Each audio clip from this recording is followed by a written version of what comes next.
Energy Transit. Energy Transit. Mwalimu Rachel here with you on Energy Transit. Of course, you're listening to Energy Radio. That was Egyptian with a Hold Ya Reloaded that just played out here. And it's time for us now to take a look at the boss conversations, okay? Unajua, maisha huwa interesting sana, sio?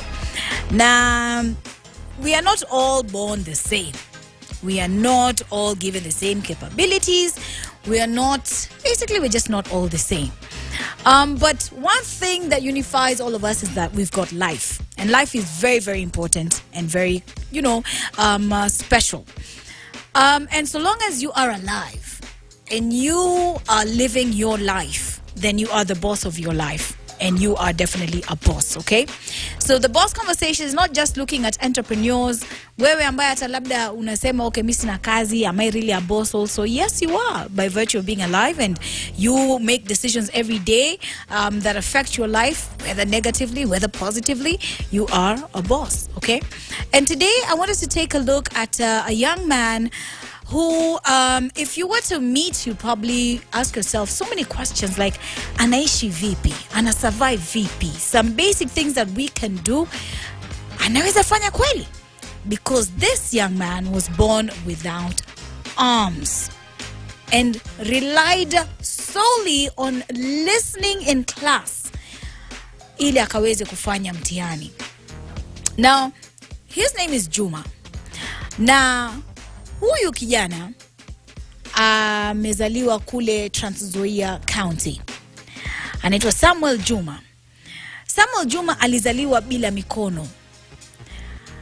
And that meant that hata wakati ambapo alikuwa anaenda shule, is a special needs child. Akiwa pale wengine wanaandika notes ili waende kwenda kurevise, yeye alikuwa na rely kusikiza peke yake. Hakuwa anaweza say ati kuandika na miguu, yeye alikuwa na rely na nini? Masikio peke yake. Ili akaweze kushika zile notes mentally, akaweze kukumbuka, na wakati wa mtihani anaenda na kuandika kile ambacho, not kuandika but anaenda either iwe ni oral exam, ndio anaenda sasa kujibu maswali walimu wanapomuuliza swali ndio anajibu, ama saa zingine anasema the correct answer na mwalimu anamwandikia. You see, even just trying to understand how all this works, even to me right now, is like, it's crazy, right? But he was able to finish his exams all the way to KCSE, na akaweza kupata kwenda hata na kuwa na living certificate yake. Now, he was determined to make something out of his life and not just be known as that guy without arms. And he said that, you know what, he's going to continue on with the studies, akaweza mpaka kupata diploma. Na nataka diploma yenyewe ilikuwa ina kwenda kujifundisha mambo ya yetu nini hapa, nataka kuisoma hapa vizuri kwa sababu ni article ICT, alright, in ICT. So, wakati mmoja ameingia, alikuwa ameshatuma CV yake in a certain organization, akaambiwa you have qualified, wewe njoo for the interview ile face to face. Samuel Juma akajipeleka. Alipoingia pale kwenye ile interview room, wale watu wakamwangalia zile za, is this really the person? Mpaka wakamuuliza, are you the Samuel Juma? Akasema, yes, it is me. Lakini walipoona kwamba huyu kijana hana mikono, wakasema, tumepostpone hiyo interview, kwa sasa hatutaendelea. Lakini as he was now walking out, he could see in another room the interview was still going on. And of course his feelings were hurt, because why tell me that I am not eligible to have this face-to-face interview because I don't have arms, and you feel that I cannot work with my feet, because he had developed a way now in which he can use his feet to help him along, even dealing with computers and typing and all of that. But akasema yeye hata give up, ataendelea kujifundisha pale na kuendelea kutafuta kazi, na hatimaye akaweza kupata kazi katika church fulani, kanisa fulani, bado akifanya mambo ya ICT. and he's able to work with his feet. He's able to, work with an extension. It's not really an arm, but it's like when an arm is not fully developed, right?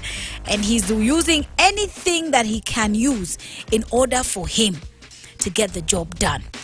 The message here is clear. The tenacity that we all need to have. Imagine this is a guy without arms. Na baadhi yako na bibi na watoto wawili as we speak. Ana mchezo huyu jamaa.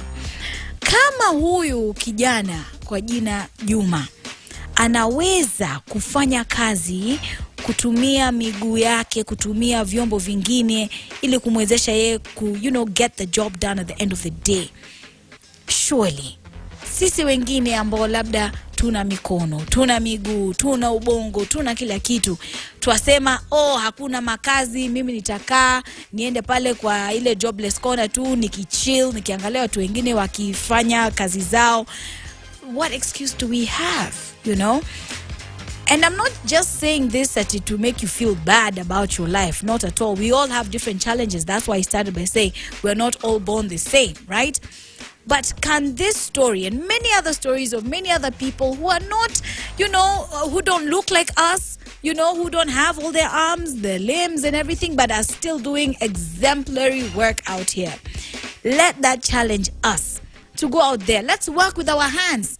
Let's start molding pots to sell. Let's start knitting. Let's start, kuteka maji na kuuzia watu. Tufanye vitu ambavyo sisi tunaweza fanya kwa sababu tumepewa limbs na vitu vingine ili sasa tukaweze kujinufaisha sisi na watu wengine around us. And so that is a really inspiring story to me. It has challenged me to not just look at my life and be like, oh my God, nafanya kama nimechoka. Umechokeshwa na nini wewe? Unasema, these notes are so many to cram. This guy had no notes, understand me. He relied on listening and committing to memory. Wewe unaweza andika notes pale darasani ukarifa na ukaweza kufanya mtihani na bado unafeli. Hapo iko shida kidogo, tujiangalie. The Boss Conversations on Energy Transit. Energy Radio.